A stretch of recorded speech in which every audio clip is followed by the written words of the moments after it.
Hey folks, thanks for coming out tonight. We are the Burbs. We are a sketch team. We usually perform at the Ruby LA, and we are here tonight to take you all the way back to 1943, so you can see us do an entire radio play. It is a full radio play. We are a sketch group, but it won't be traditional sketches. There will be no blackouts. So if you want to cheer or cry or laugh or do whatever, just do it when you feel like doing it, because there won't be a blackout. It'll be very much like a full play. It'll be a talkie, I guess, here at the theater. So get ready. Try to put yourself in the mind of, say, rising fascism and no rights for women, if you can. And let's take a trip to 1943 for the Burbs broadcast.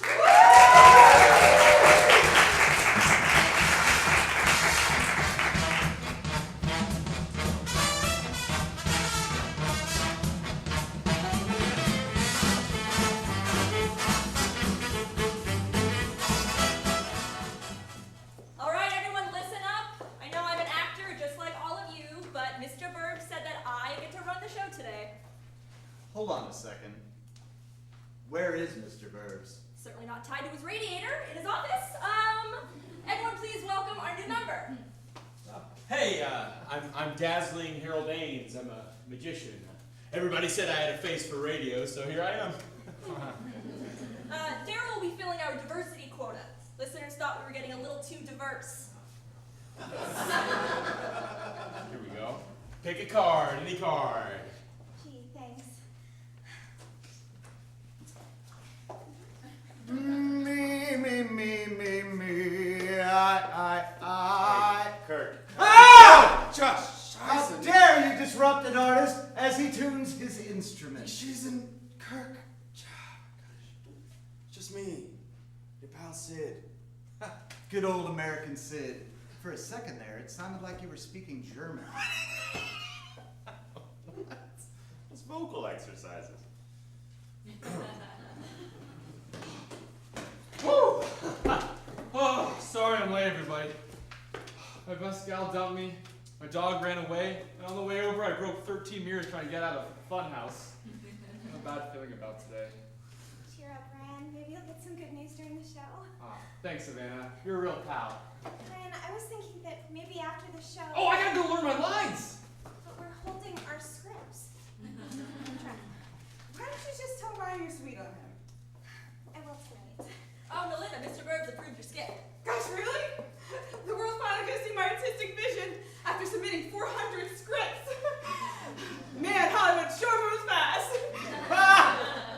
A lady writer? That cracks me up. Why, that's so funny. You could be a writer. I am. Hilarious. Okay, everyone, it's showtime. Get to your places, get your scripts, and leave your personal story arcs at the door.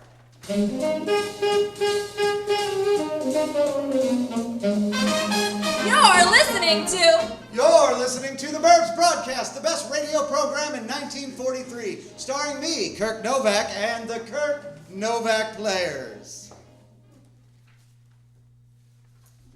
Our first program, an heiress has been found dead, but Detective Schaefer is on the case. I'm Detective Schaefer. I'm sure by now you've all heard Miss Bridget Moore's fatal accident was no accident. It was Moida. Moida? Moida? Moida? Who would hurt her? Not me. Not so fast. You two were engaged, but you were stepping out. You're a pig, Ryan. You was the dame he was stepping out with. Maybe I was, but I wouldn't commit moida. Moida? Moida? Moida? And Sid, you and Ryan fought, and then blam! Miss Moore's moided. I would never hoid her. I bet I miss Miss Moore more now that she's been moided. You think I'd hurt her? I bet I miss Miss Moore the most now that she's been moided. But unlike you, I enjoyed her. Enjoyed her? Enjoyed it? Enjoyed her? Sounds like you did it, Sid. Hold on. Maybe you did it. You've got moida in your eyes. I might have Moira in my eyes, but Bridget died in Van Nuys, and I would never drive on the 405. Traffic there is moida. Moira! Moida! Moida! Well, it wasn't me. I was in Mexico the night of Miss Moore's moida. Where in Mexico? Right at the border. Then only Ryan was there when she died at 8. And a coida. A Coida? Coida? How do you know? I talked to the night poida. So the night point is the repoida that I committed Miss Moy's moida at 8, and I can't do this anymore. I did it! What did you just say? I murdered her. Murder! I'd rather go to jail than keep talking like this. We're obviously in Los Angeles, not cartoon New York. Why'd you do it, Brian? I needed money, so I threatened to. So you tried to extort her? Oh, shut up, you just son of a bitch! Bit's over. That concludes another Moida mystery. The next episode will take place in court. Court.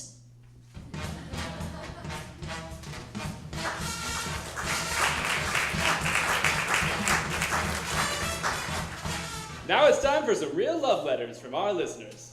First up is a letter from Leanne Daly from Bismarck, North Dakota. Leanne writes, Dear John. Uh-oh. Sounds like a real Dear John letter. Dear John, Jerry, and Anthony.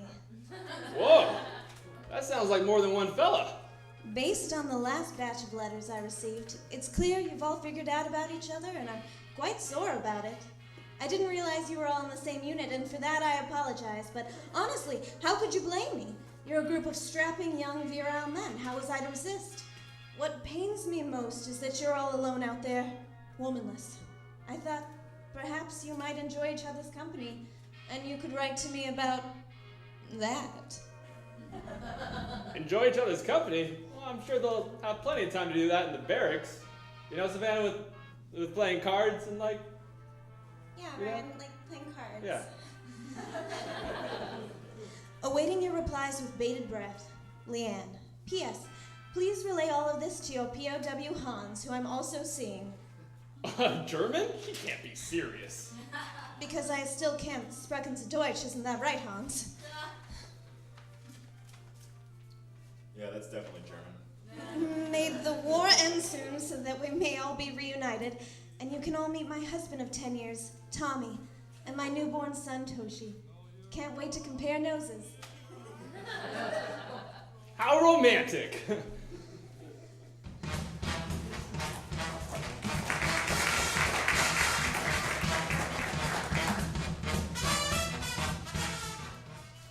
They make the decisions that affect our world, and with these high stakes comes high drama.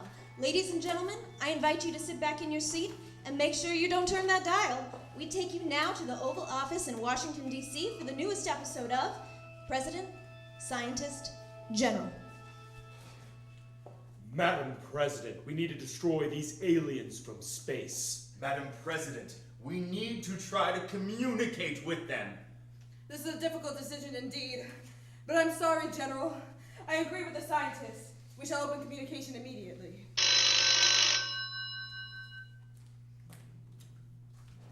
Hello, this is the President. Madam President, an alien ship has crashed in the front lawn. No one was hurt. Well, except your mother. She died. I understand. I've changed my mind. Wise of you to reconsider. You can't do this, Madam President. The General is a damned fool. I don't care if he is my own brother. Mother would disagree. She always loved me the most. That's nonsense. Who was there by her side as she lay in her deathbed? I was there for her. Oh, you mean in that motorcycle accident that I was also in? Why did you take her to a war zone? It was war, and we needed soldiers. Enough! I know I told you last night, scientists, that I was going with your plan, but now I'm going with the General's plan. What happened last night?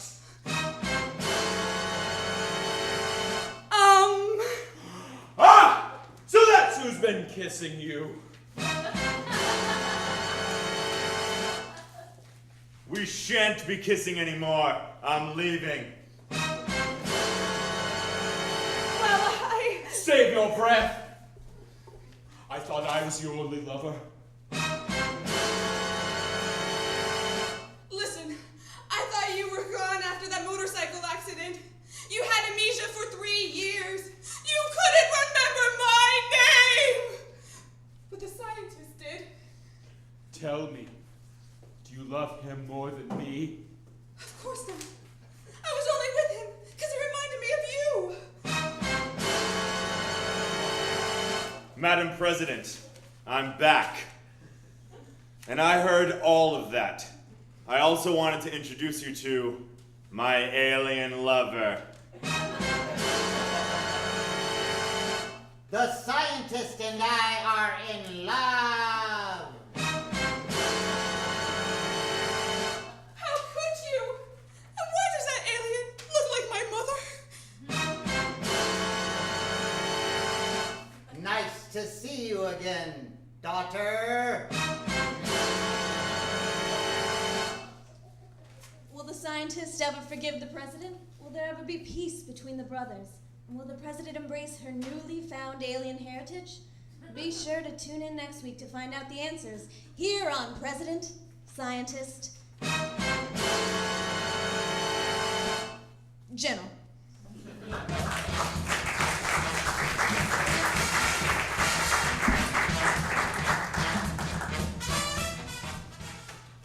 Now presenting a master of the magical arts, dazzling Darrel Haynes.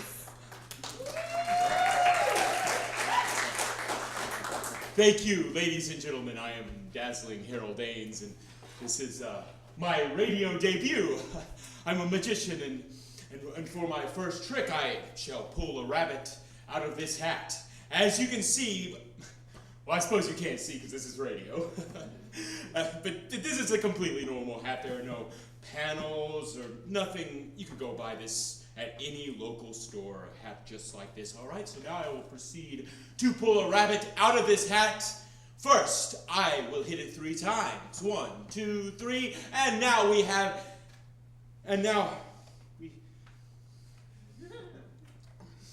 we're going to try that again, the magic. Something happened with the magic. We're going to try that again. Okay, here we go. And 1, 2, 3, and...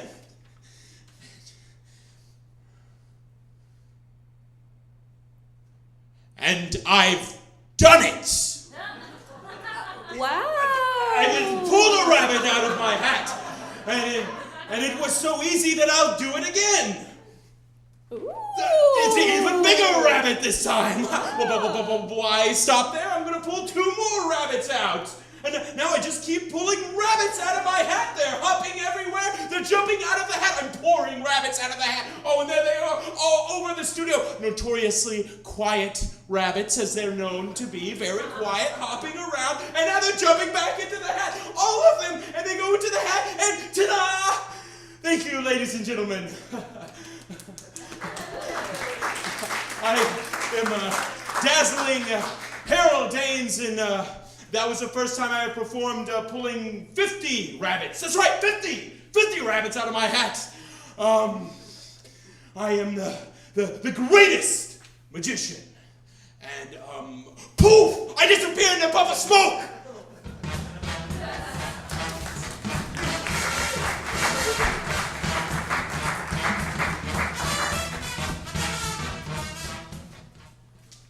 With our brave boys off giving Hitler the what for, dames are getting jobs. Can you imagine? We take you now to our hilarious serial, Riveting Riveters. My fellow Tommy wrote me a letter saying that he was worried about the Germans. No, about me using a drill. I told Lou working's like a day at the spa, and he said, "No, you dummy, factory steam is dangerous." My husband used to say women are the stupidest people on earth, and I was the stupidest one they ever met.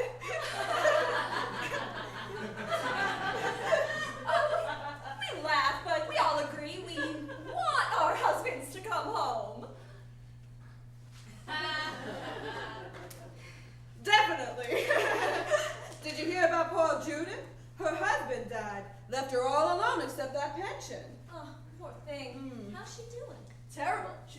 degree. Glad that's not me.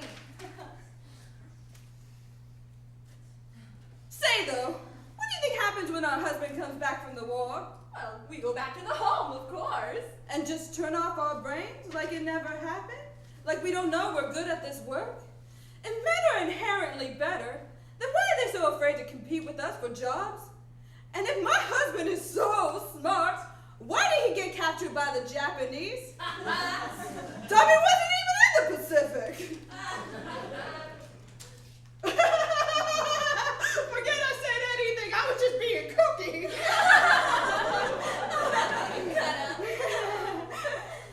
You know, I feel terrible. My younger sister got into the same pickle Lou and I got into when we were 16. 16 and knocked up. Ooh, so when's the wedding? There won't be one. Boy got drafted before she could tell him. Now she's just thinking about having an abortion and moving on with her life. One of those fancy abortions, too. With a real doctor? In a real hospital. Oh, poor dear. Wouldn't want to trade places with her.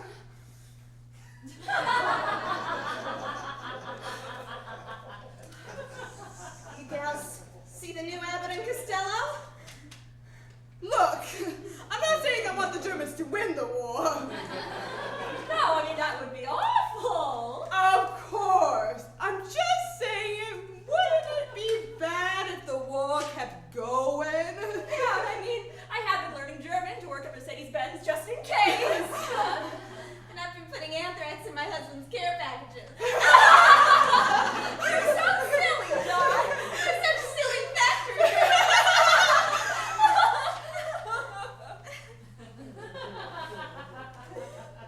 It hurts more to dream.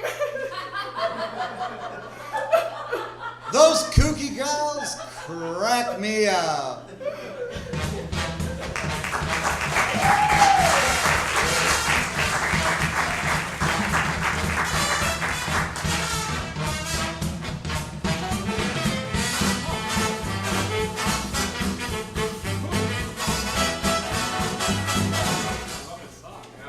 I wonder who's sent some secret messages.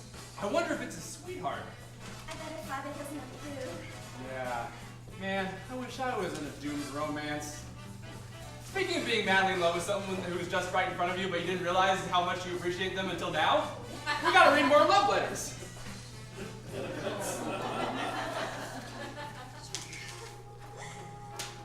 Time for another love letter from overseas. This one's from Sergeant Hal. Hal Thompson to his gal Jenny down in Memphis. Hal writes, Dear Jenny, I'm missing you, my sweet Tennessee girl. I'd like to take us on a trip down to Nashville when I get back and take a long moonlight dip in your Honey Twisky Springs. Okay, all right. Getting a little explicit here, Hal.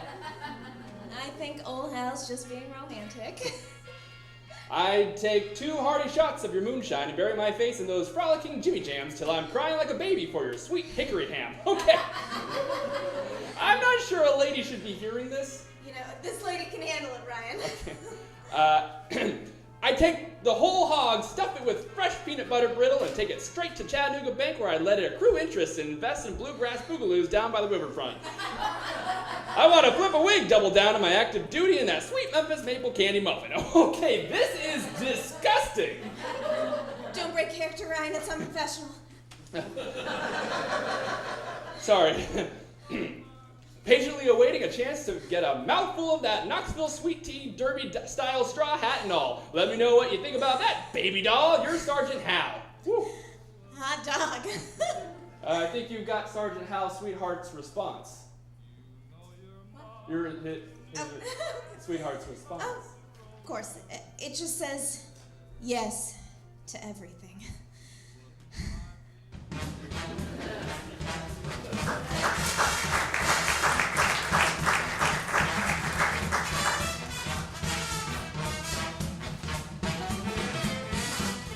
Now to the Old West, where the scrappiest hero of all rides the plains of a rusty tricycle copper, searching for justice, adventure, and parents, the lone orphan. That sure was a good bank heist. You said it. We should do this every Christmas.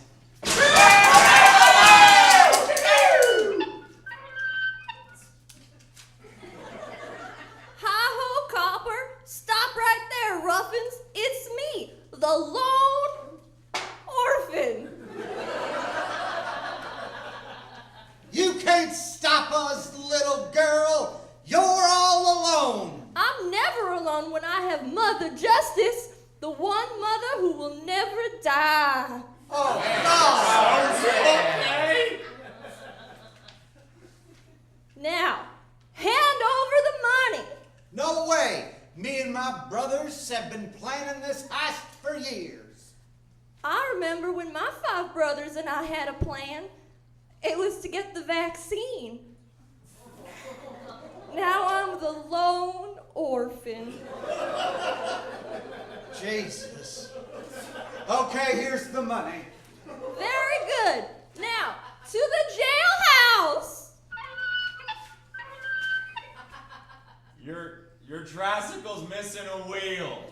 Old Copper here may be fundamentally broken, but she just keeps going, like me. Now, to the jailhouse. Listen, We ain't going to jail. I get it. If I learned anything from my teddy bear Tonto committing suicide, it's that everyone leaves. Holy There is no God. Does anybody have a spare teddy bear? I don't really want to arrest you. All I really want is a hug. You see, my parents didn't have any arms. Well, not towards the end anyway. Oh, All right, come on. Yes, that's right. Just come right over here a little. You tricked us into falling into this pit, but you're not even an orphan. Oh, I am. Both parents dead and armless. With just their feet, they attempted to bake me a birthday cake. After the fire started, I thought I could drag them to safety. But that's when the wolves came. Even in jail, I'd rather make me than her. Jesus! I really hope they hang us. Now, excuse me. I have to go find a rock to sleep on. Hi-ho, Copper, away! There goes the last wheel. The Lone Orphan, the only Western that'll make you cry.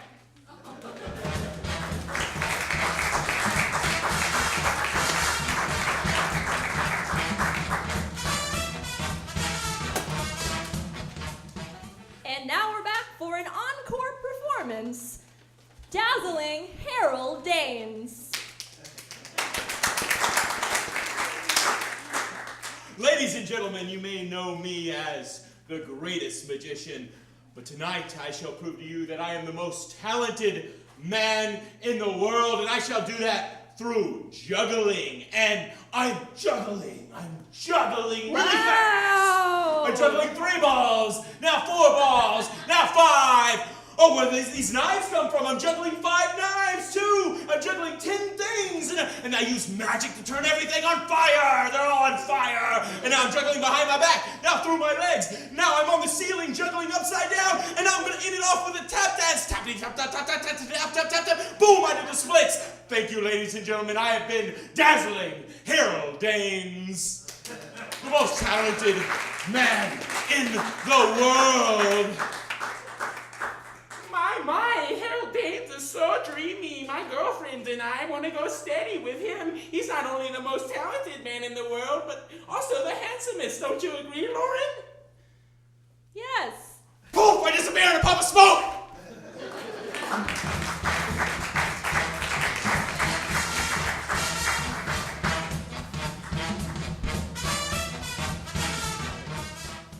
And now, a special message from our sponsor, the patriarchy.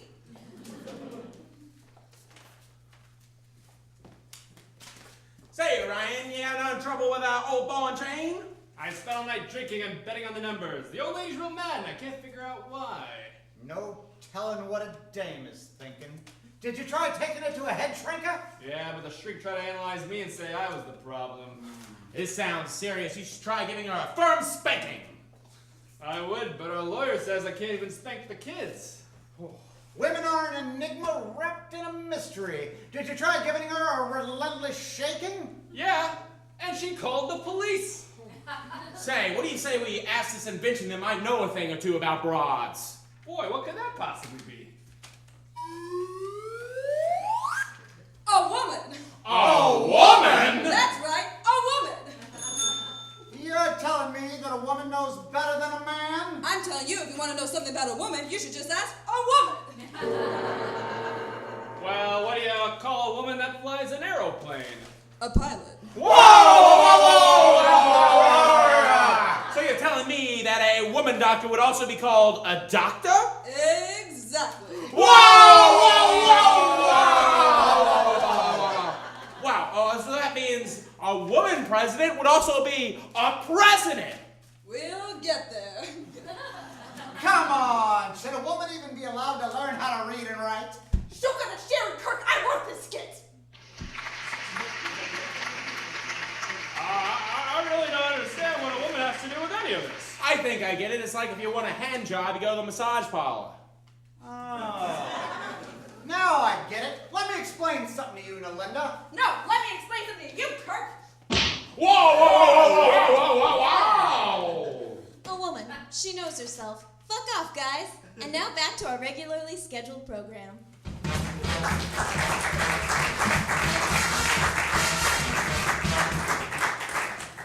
Now we've got... Did you write that sketch? Oh, yeah, inspiration just hit me in the moment. Let me tell you, use language and metaphor to punch Kirk in the face. No, it hit me. And Mr. Burbs is going to be none too happy to hear about any of this.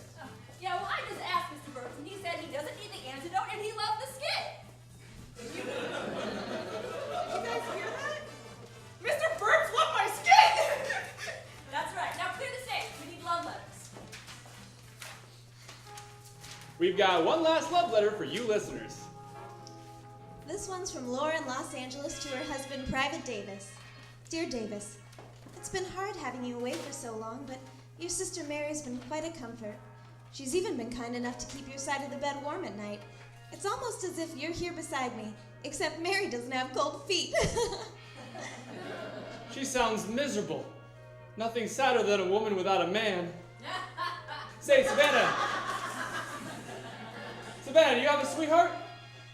No, I mean, I have someone that I'm sweet on. Hey, that's a start. Wouldn't want you to be in the same state as old lonely Laura over there. I don't know, Ryan. Laura seems pretty happy. She writes, did you know Mary knows Katharine Hepburn? Oh. We've joined her ladies' golf club, and I wear pants now. Wow. God. She's hanging out with spinsters, and she no longer cares about her appearance. So sad. Katharine has taught me so much about being a woman. She's even invited Mary and I to stay at her villa over the summer.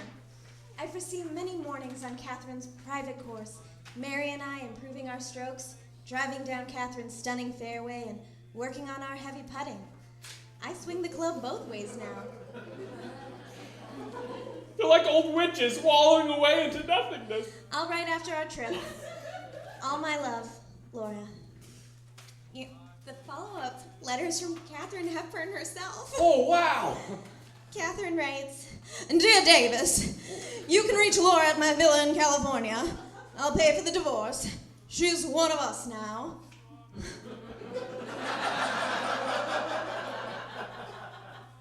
What? Wow. See? Childrenless women are dangerous. She's turning into an old maid. Ryan, I think she's gay. She can't possibly be marrying gay, Savannah. She's a single woman. Honestly, I'd swing the club both ways if it were Katharine Hepburn. Oh yeah, golf's fun.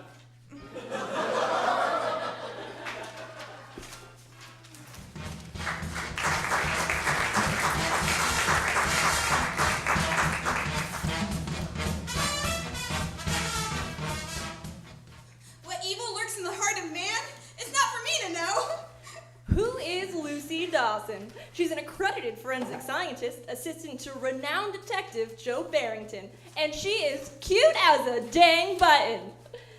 She is the Lady Shadow.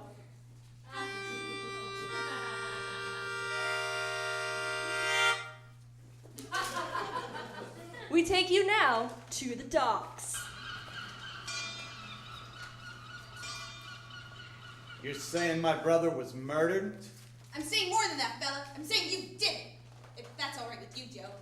Lucy, how'd you get out of the car? I just opened the door. Well, not to speak out of turn, mister, but we know you killed your brother in a satanic ritual to steal his fortune.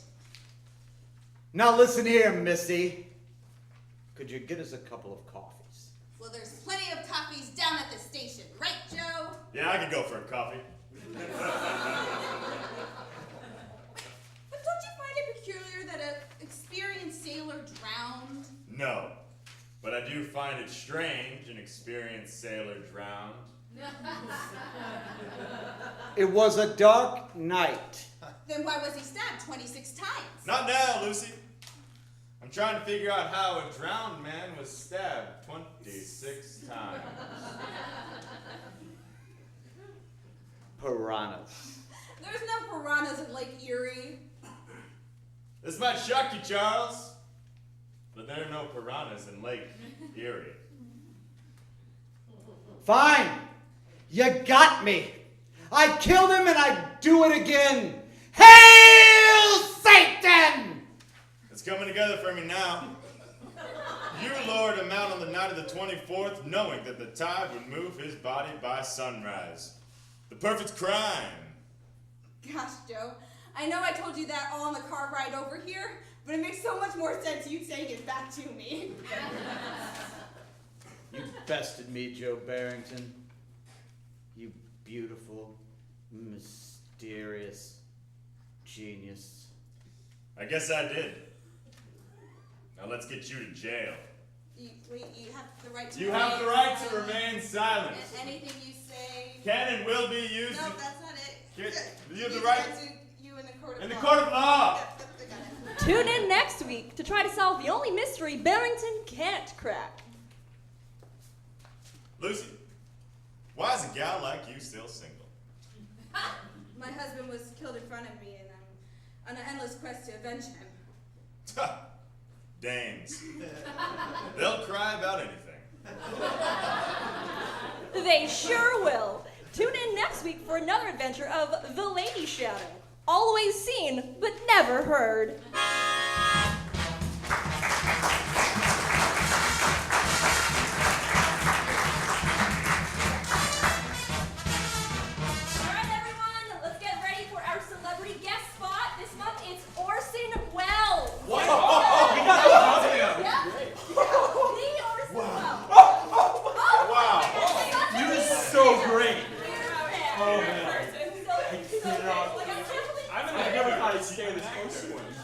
Sure, that's no problem.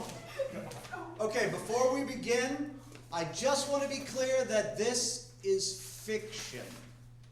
An original broadcast in 1938 caused a lot of panic because people believed that aliens were invading Earth. So keep in mind, this is not real. All right. Without further ado, reading his new radio play, Battle of the Planets, I present to you Mr. Orson Welles. Thank you. Orson Welles here. Gas from Mars is headed towards Earth, but it turns out this gas is flying saucers, and they have landed. Every major freeway has been shut down. It's chaos. Oh my God. Oh my God! I was listening in the office upstairs. I'm a big fan, by the way. Aliens are attacking! Oh my God! Oh no! I'm getting out of here! Yeah, we should... What? Damn it! What is going on? This is not real! Darrel! Get back here! I can't find the door!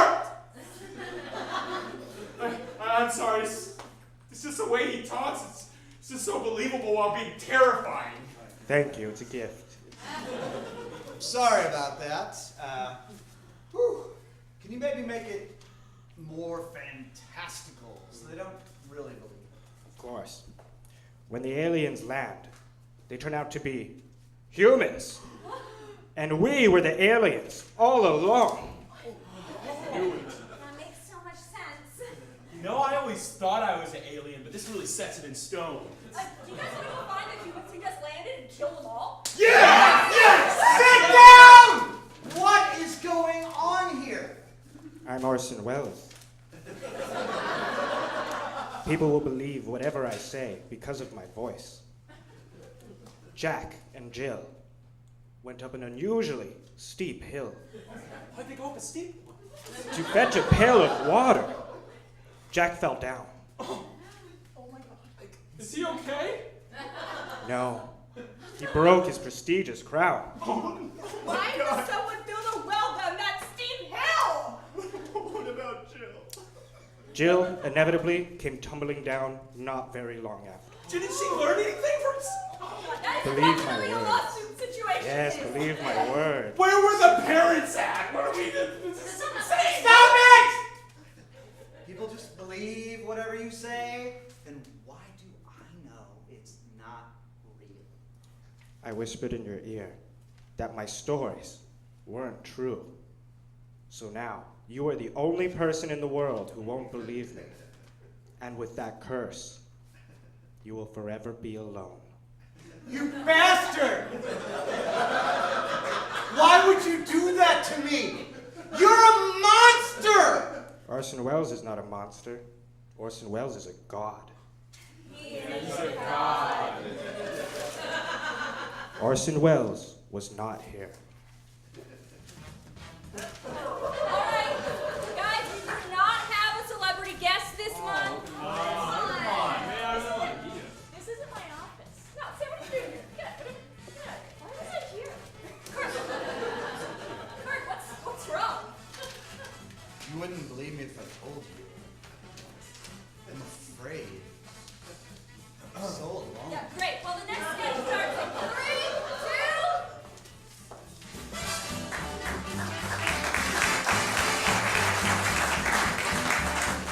2. Say, Savannah, you know what's better than serving our country? Nothing. That's right. The most honorable thing a man could do is serve his country over in the battlefield. So hats off to those brave men risking their lives. And now, let's read the draft numbers. Okay. Oh boy, what an honor. Draft number 85772. Congratulations. Draft number 6782. Attaboy. Draft number 873. Wait a second. 87376. Why, that's my draft number. I thought I was already serving my country with comedy through the airwaves, making all of you laugh. Oh. Well, I'm sure we'll be doing something that'll use my talent and my brains. Ryan, a letter came for you from the U.S. government earlier today. Oh, hot dog! I bet it says what I'll be doing. It says my job will be, let's see here, it says will be, Nazi bait. Nazi bait. Well, it's probably not as bad as it sounds. Oh, they drew a picture. Okay. They drew a picture, and it appears to be all the U.S. soldiers safe wearing helmets in a tank here. And then all the way over here is me dressed as Ava Braun seducing Adolf Hitler with a broomstick.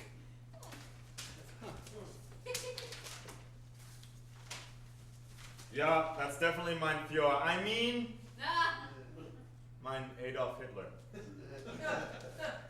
Letter from Mr. Pigg. Speaking? This is a letter of condolences for the passing of your son, Ryan. Speaking?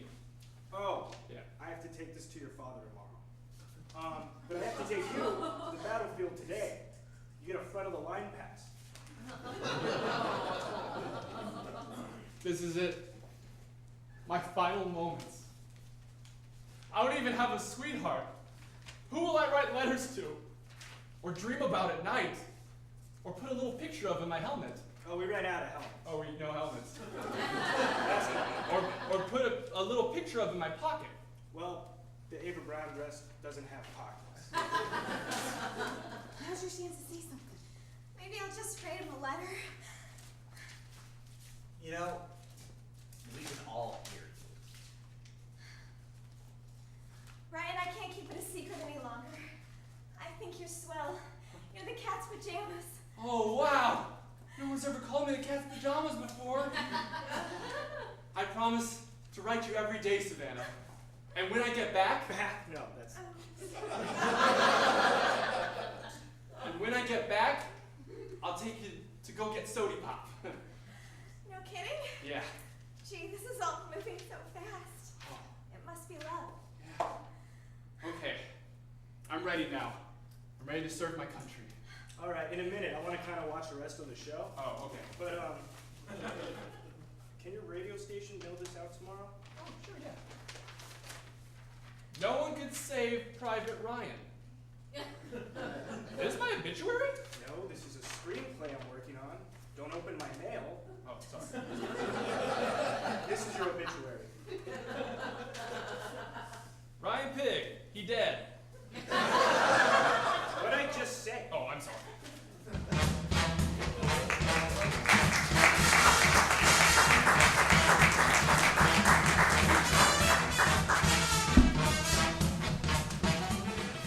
And now back for an encore performance, the dazzling Darrel Haynes. Thank you, ladies and gentlemen. You may know me as the most talented man in the world, maybe the universe. I'll say the universe, yes. Now I will do the most dangerous feat that I have ever attempted. They're bringing in the lions now. Rawr, rawr, rawr. You can hear them, they're very hungry. Rawr, rawr. I shall tame these lions. Stay back, lions! Rawr, rawr, I said stay back! Rawr, rawr, rawr. How did this lion get behind me? Let go of my arm, you beast! Rawr, rawr, rawr, rawr. Ah! Oh, they're surrounding me! Rawr, rawr, rawr. I am now inside the lion. No! It seems as though this is my final trick. Oi! It's me, the zookeeper. Stay back, lions, and listen to me, because I'm the zookeeper. Get back in the truck. Oh, except you get over here, you lion. Now open your mouth. Oh, bugger. It seems as though that is the end of dazzling Darrel Haynes. No! Oh, but wait a second. Oh, there's a beam of light going into the lion. What? Darrel Haynes is climbing out of the lion's mouth. He's alive. It's a miracle. It's a miracle. Ta-da. Thank you, ladies and gentlemen. That is the first time that I have performed death by being eaten by a lion and coming back to life. Am I Jesus? Or was it magic? Or was Jesus the first magician? I am the most talented man in the universe!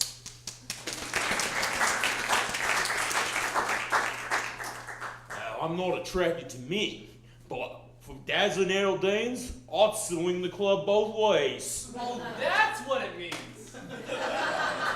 I mean, he's just breathtaking. Don't you agree, Lauren? Sure. And poof! Me and the zookeeper disappeared above a smoke!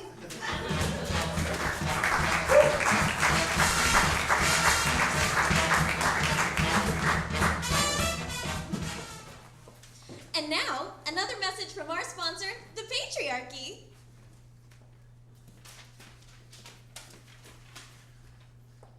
Bobby, make your old man old-fashioned. Make Daddy getting drunk fun again with the Bar Car playset from Blockhead Toys.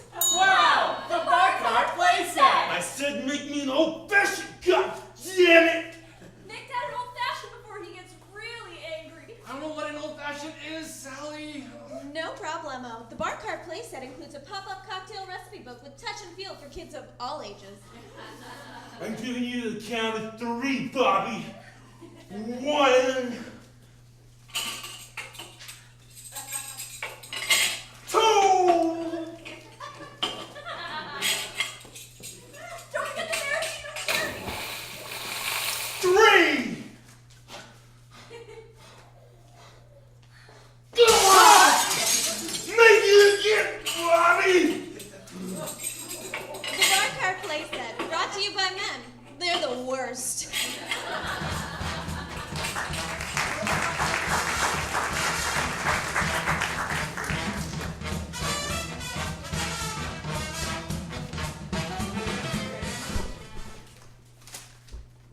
In our continued efforts in winning the war, we are introducing a new initiative, the Hemp for Victory campaign. That's right, and completely factual. We are asking you to grow hemp in order to make the supplies that our armed forces need here in America. Seeds on us. But remember, do not use, consume, or otherwise come in contact with marijuana. It is still obviously deadly. And now, a new little ditty from the Burbs.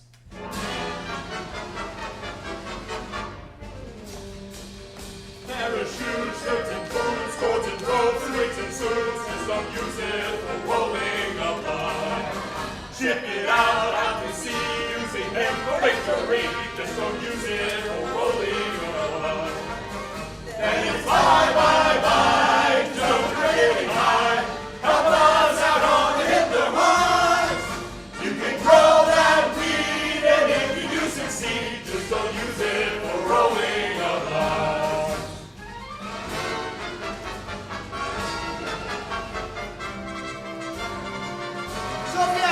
Wars overseas and everything, so get yourself permission from the government to start growing hemp. Know where the heck do my keys go, but I promise I won't roll a blunt. I'm not trying even now. Who would ever watch the freestyle rap? Just rhythmics in for busting a blunt. Don't get high, it's real tricky. I'll edge it over to the front. But the news is the sky, we're over under eye. Just don't use it for rolling the blunt.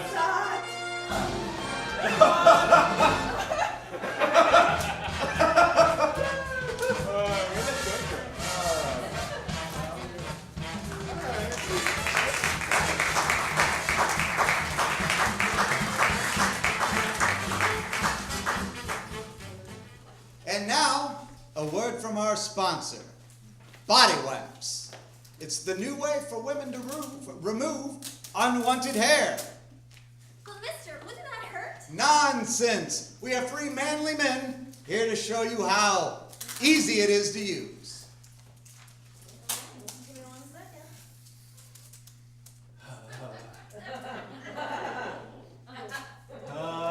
Didn't filter. Just a slight tickle.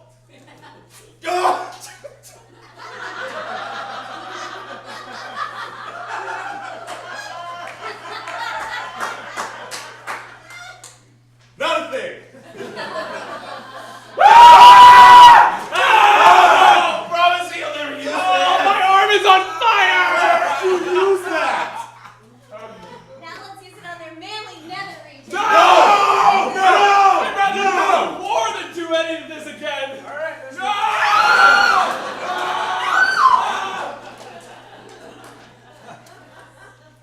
Well, for those of you just tuning in, that was the sound of Ryan being dragged off to certain death. What a patriot. That concludes the Burbs broadcast. Play us off, Ryan. Oh, right.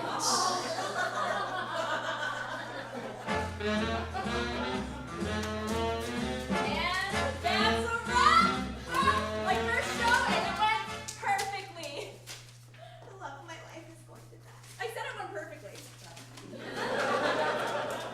So perfect, in fact, I'm claiming this radio station for Nazi Germany. That's right! I was a German spy this whole time.